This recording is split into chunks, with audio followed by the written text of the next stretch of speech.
Okay, something mysterious is afoot. I'm just saying it right now.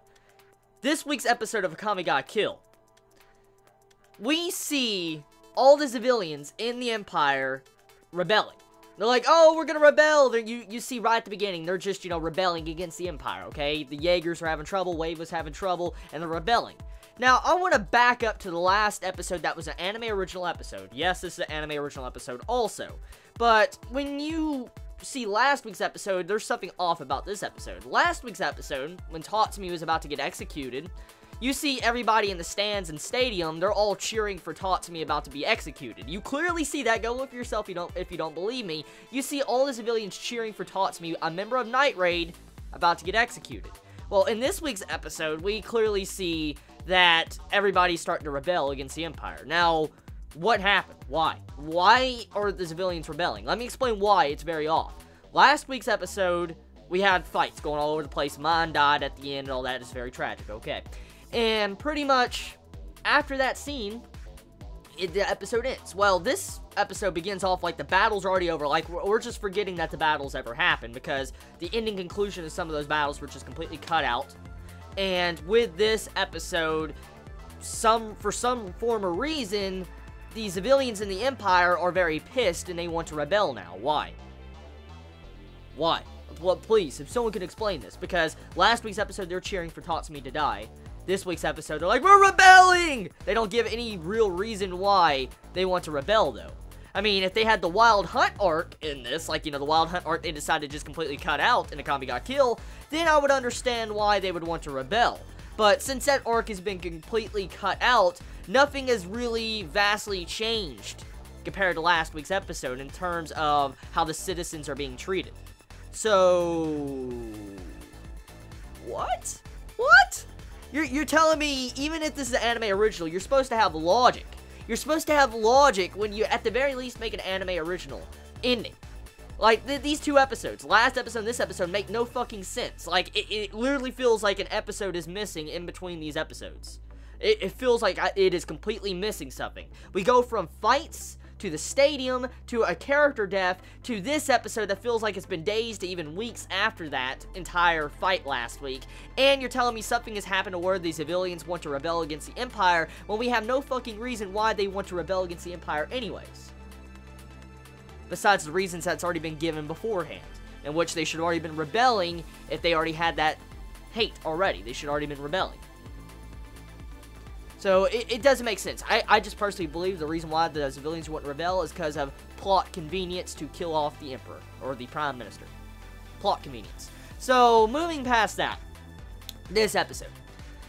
The title gave it away. It gave it away last week, Kill the Little Sister. Pretty fucking obvious. It was either going to be Akame, or it was going to be, Kurome that was going to die this week's episode, and obviously, it was Kurome that died. And, for the most part, she died. She fucking got stabbed and died. If you're a Kurome lover, you're probably going to be very sad with this episode, but the way she died just did not feel like, what?